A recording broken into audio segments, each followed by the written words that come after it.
se destaca en medio de la oscuridad, o mejor dicho, eres tú la luz intensa que no vence a la noche, eres tú aquel cuya silueta se insinúa agobiada en las sombras. Occidente, eres tú el espectáculo de la contradicción, porque tú, la luz incombustible, la fuerza motora, eres quien se ha convertido en mero resplandor.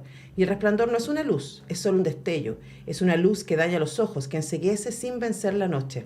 El resplandor es potente y efímero. Hoy resplandeces, Occidente, porque eres un espectáculo lumínico. Eso es, un simple artificio. Eres el resplandor del abismo, y en medio de tu banalidad anuncia una angustia existencial que no puede ni quiere convertirse en respuesta. La suspensión del triunfo precipitadamente decretado te ha dejado, Occidente, sin la moral para la siguiente batalla.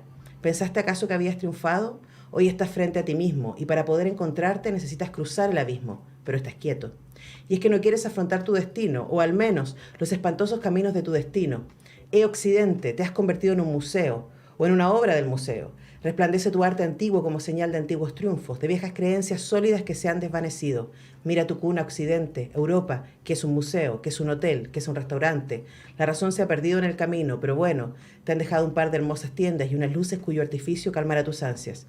Busca la razón, camina hacia el abismo. Así inicia el segundo capítulo de El abismo existencial de Occidente, el nuevo libro de Alberto Mayol, que ya anunciábamos está en nuestro estudio. Alberto, te doy la bienvenida nuevamente. Muchas gracias, Antonella. Siempre me sentiré en casa. Literalmente. Sí. Tantas cosas que han pasado en este estudio. Sí, claro. Por si alguien no lo sabe, si viene recién, no sé, no tiene por qué entender que Alberto, yo, Patricio López y Omar Sarraz tenemos hace 13 años un programa de literatura llamado La República de las Letras. Sí.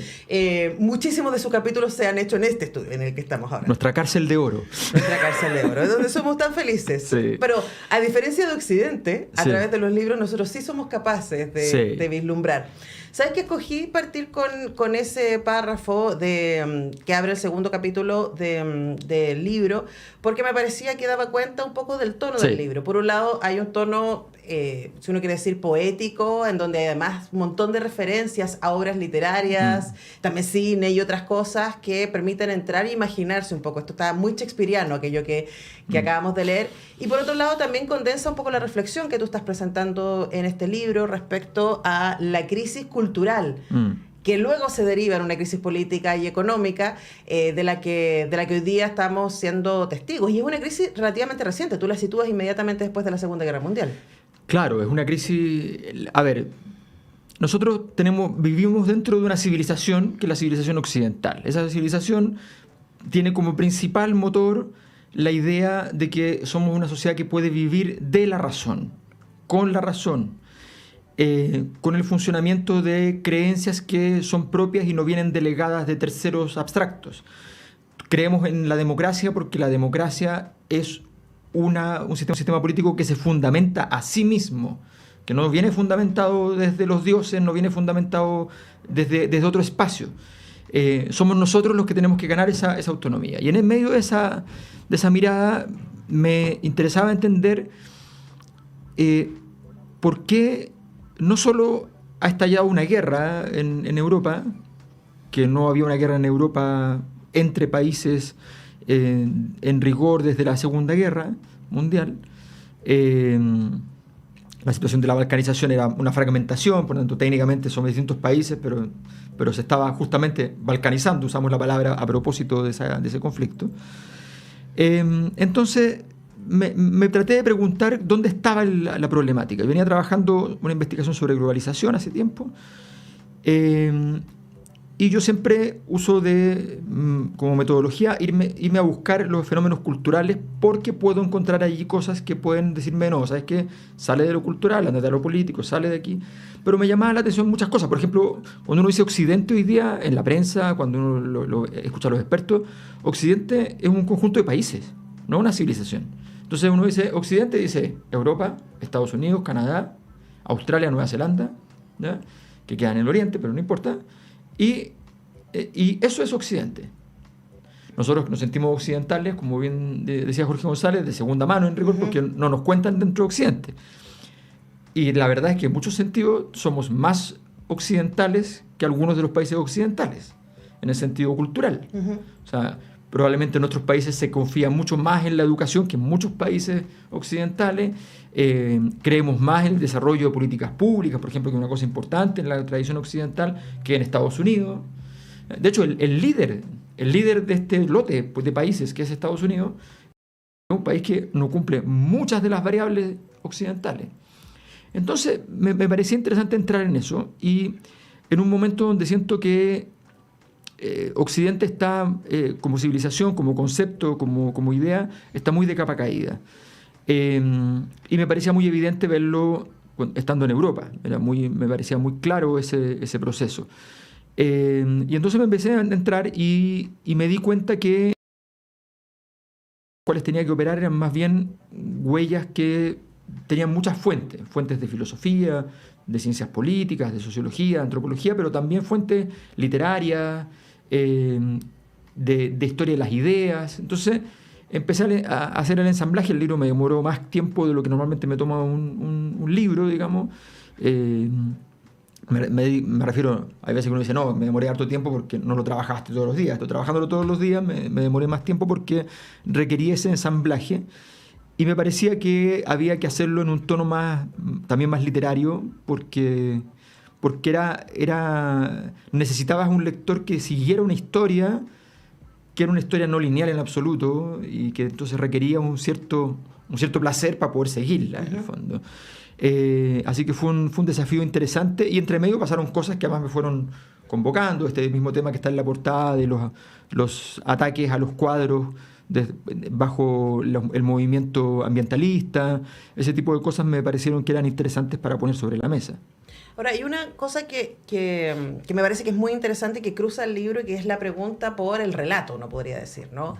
¿Qué es lo que nos lleva como sociedades, en este caso, occidentales, a poder movernos? Sí. Hacia adelante no sabemos, ¿no? Pero por lo menos a sentir una idea de cohesión, a sentir una idea de pertenencia. Y hay un par de cosas que aparecen constantemente a lo largo del libro, y una de ellas que me parece muy importante tiene que ver con la legitimidad. La legitimidad como base, ¿no?, de la construcción social. Sí, la legitimidad es la palabra más importante de las sociedades, porque es un fenómeno que construye en muchas direcciones. La legitimidad siempre la trabajamos como desde el punto de vista de la teoría política. La legitimidad no es un fenómeno político, la legitimidad es un fenómeno cultural. Es un conjunto. Los fenómenos de legitimidad significan que los valores de un fenómeno determinado que pretende aumentar su poder o fundamentar su poder, que eso engancha culturalmente con un entorno que hace que eso sea admisible. Por tanto, el fenómeno es cultural. El rendimiento es político. Pero como nosotros operamos en la lógica de meter este concepto dentro de la teoría política, entonces terminamos realmente golpeando con un martillo un fenómeno que es enormemente delicado. La legitimidad no es el motor del auto, es el aceite del auto, es el que evita que se caliente el auto para cuando funcione, y por tanto tú necesitas que eso esté funcionando adecuadamente, y no se logra fácilmente.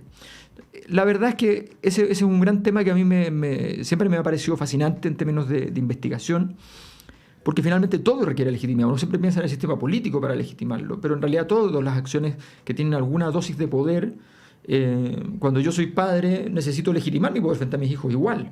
Aun cuando, si tengo que andar diciendo, mira, me tienes que hacer caso porque soy tu padre, ya es porque ya se me está cayendo a pedazos la legitimidad, y los niños no lo están recibiendo diciendo, no, yo le hago caso porque sí, porque es mi papá, y no lo cuestionan. Todo eso es parte de la vida, y en el fondo la gran gracia, a mi juicio, de Occidente es un desafío gigante, que es lograr que esa legitimidad nazca, exista, se desarrolle y crezca desde nosotros mismos y para nosotros mismos, sin tener que inventarnos una historia, ¿entiendes? Ahora, claro, uno puede pensar que la cohesión, y que va a ser como una pequeña historia a la que tú refieres a lo largo del libro, que es como cómo llegamos hasta acá, ¿no? Y uno podría pensar, hasta el siglo XVIII más o menos, la legitimidad estaba puesta en la fe. Sí. Entonces había un gran relato que cubría todo, que nos envolvía y que de alguna manera nos daba seguridad y destino. Sí. Luego ese relato cae, aparece la ciencia, la ilustración a la que tú refieres, Claro. y que nos dice, bueno, entonces no es por ahí, es por acá. Podemos confiar en nosotros mismos y en nuestro conocimiento, y eso va bastante bien, diríamos, hasta la primera parte del siglo XX, cuando pasan varias cosas. O sea, es como que la ciencia encuentra un límite, por un lado, y por otro lado, las guerras mundiales que demuestran que la razón puede llevarnos a lugares muy oscuros. Claro, sobre todo la Segunda Guerra, demostrando que la racionalidad científica podría ser usada en nuestra contra. Y eso genera una crisis de legitimidad y una pérdida de fe que nos conduce a ir a explorar nuevamente versiones post-racionalistas, algunas más irracionalistas, otras más arracionalistas, retornos a ciertos elementos identitarios, en fin. Claro, y allí radica mi preocupación. Fíjate que nosotros en Occidente, y sobre todo los sectores progresistas, estamos muy antioccidentales. Y estamos muy antioccidentales porque, como el concepto de Occidente se está usando para hablar de un conjunto de países y de una estructura que básicamente funciona a través de la OTAN, y por tanto no se han portado muy bien, digamos, entonces uno asume que el problema transfiere eso al concepto de Occidente y por tanto cuestiona la civilización a partir de un hecho que no ocurre en la civilización. Nuestra civilización fundamentalmente lo que nos proveía y nos puede proveer es un espíritu crítico. Por tanto, todas esas críticas que nacen en nuestra civilización existen gracias justamente a esta posibilidad. Me decían en una conferencia, una persona me hace una pregunta y me dice, bueno, pero Occidente en su ejercicio ha violado un montón de veces los derechos humanos. Entonces yo le corregí y le dije, Occidente es la única civilización que ha violado los derechos humanos. Entonces me dice, ¿pero por qué? Porque en ninguna otra civilización existe el concepto de derechos humanos. Entonces, si nosotros no nos damos cuenta de la capacidad de modulación que genera el surgimiento de un concepto como el de derechos humanos, aun cuando no funciona a los 5 minutos, naturalmente, que han pasado 5 minutos históricamente, si no nos damos cuenta, entonces va a ocurrir lo que nos pasa cuando estamos en una crisis personal. El abismo existencial viene a ser el equivalente a esos momentos de gran oscuridad que uno vive, en los cuales dice, ¿y por qué no me devuelvo? ¿No? ¿Por qué no me voy para atrás y salgo de esto porque ya no puedo, no soporto más? Y en realidad todos sabemos que lo único que hay que hacer es seguir caminando y tratar de cruzarlo. O sea, no tienes alternativa realmente. Si te devuelves no va a pasar nada bueno. No, porque además el pasado ya fue. O sea, es como las herramientas que sostenían tu pasado ya no existen. Claro. Ya no existen. Y si llegaste allí es porque esas herramientas además estaban débiles. Y por tanto vas a volver a tu debilidad solo que asumiéndola. Y vas a entonces transitar, sin transitar, dando vuelta en círculo y ya, porque quieres protegerte de no sentir ese daño. Pero en realidad, si tú sigues caminando, en algún momento vas a lograr empezar a fortalecer alguna de esas herramientas nuevas y vas a estar en una posición indudablemente mejor. Pero va a ser duro y vas a pasar por mucha oscuridad. Y en medio de esa oscuridad, Occidente tuvo la capacidad de inventarse, que tiene mucho que ver con la sociedad de consumo, digamos, su propio espectáculo. Entonces, claro, ya no tenemos la luz de la razón, que es una luz parsimoniosa, sutil, que todos los días crece un poquitito, pero un poquitito, y empezamos a jugar el juego del resplandor. El juego del resplandor, que ustedes lo pueden ver en cualquier ciudad principal del mundo, donde luces por todos lados y llaman la atención, y la política hecha de la política de espectáculo, donde yo entiendo que efectivamente hay el uso del espectáculo en la política tiene algún fundamento cuando tú abres la puerta para poder ingresar la discusión propiamente tal. Claro, pero ahí te interrumpo y les recuerdo que conversamos con Alberto Mayor a propósito de su más reciente libro, El abismo existencial de Occidente. Tú sostienes a lo largo del libro que este abismo tiene que ver con el abandono de la razón, específicamente, sí, ¿no? Y ahí yo pensaba en el cruce entre representación y valores. Porque podríamos pensar, bueno, ¿cómo llegamos hasta acá? Y llegamos hasta acá porque lo que nuestros líderes hoy día consideran valioso, no necesariamente es racional en términos de supervivencia, de comunidades y de sociedad. Por dar solo un ejemplo, la crisis climática y las decisiones que ha tomado el G7 para empezar al respecto. Y uno dice, eso no es racional. No. Y el sistema, la lógica neoliberal de productividad ad eternum tampoco es racional. Luego, ¿qué hacemos ahí y qué lugar puede tener también en la misma representación? Pensando en que tu libro está cruzado constantemente con ejercicios que tienen que ver con cómo nos contamos estos cuentos para cruzar este abismo. Bueno, a ver, es muy difícil, porque cruzar el abismo solo ya es difícil, pero tiene una ventaja cuando te vas solo, y es que cuando tomaste una decisión y seguiste un camino, no va a haber demasiada interferencia en ese camino a menos que tú mismo ya te arrepientas. No tienes que negociar. No tienes que negociar. Negociar salidas de momentos de crisis es muy difícil porque en realidad las fórmulas de salida no se pueden negociar. O sea, tú no puedes negociar una medida que es indispensable. Y cuando estás en crisis normalmente es porque las cosas que tienes que hacer son indispensables. Entonces, por ejemplo, la crisis climática no se puede negociar, pero los órganos internacionales están diseñados para negociar. A ver, esto funciona así. Me disculpará la gente de los organismos internacionales, pero esto funciona así. El organismo internacional dice, oye, tenemos que aumentar la calidad de la educación en todos estos países del tercer mundo, qué sé yo, los años de escolarización. ¿Cuánto cuesta? Una cifra gigante, X. No podemos decirle eso, porque si le decimos eso no lo van a hacer, porque es imposible que logren llegar a eso. Calculemos una cifra distinta. 1/3. ¿Ya? X partido por 3. Y ahí entra la irracionalidad. Entonces, ok, claro, ya negociaste. Entonces fuiste y le dijiste, mira, con esto, entonces de aquí a 20 años tú puedes avanzar en este objetivo. Sabes que no van a llegar porque no tienen la plata realmente, ¿ya? Pero avanzan y tú le dices, mira, vas bien, pero aquí hay cometido errores, entonces los va... Pero claro, pero no es verdad. Uh-huh. Tiene el pequeño detalle de que no es verdad. Y servirá de algo, pero si eso es una situación crítica, que es realmente, como la climática, no se puede. No se puede. Entonces, frente a eso tú tienes que tomar decisiones claras. Y hoy día, por ejemplo, en Europa están molestos con Estados Unidos porque Estados Unidos no cuenta lo que va a hacer respecto a la guerra. No cuenta lo que está pasando. Maneja su información propia, ¿ya? Y ahora están dentro de Europa también están mirando a Alemania diciendo, ya, pero estos tampoco como que están cumpliendo y tienen una relación demasiado preferente, siguen con China e incluso con Rusia.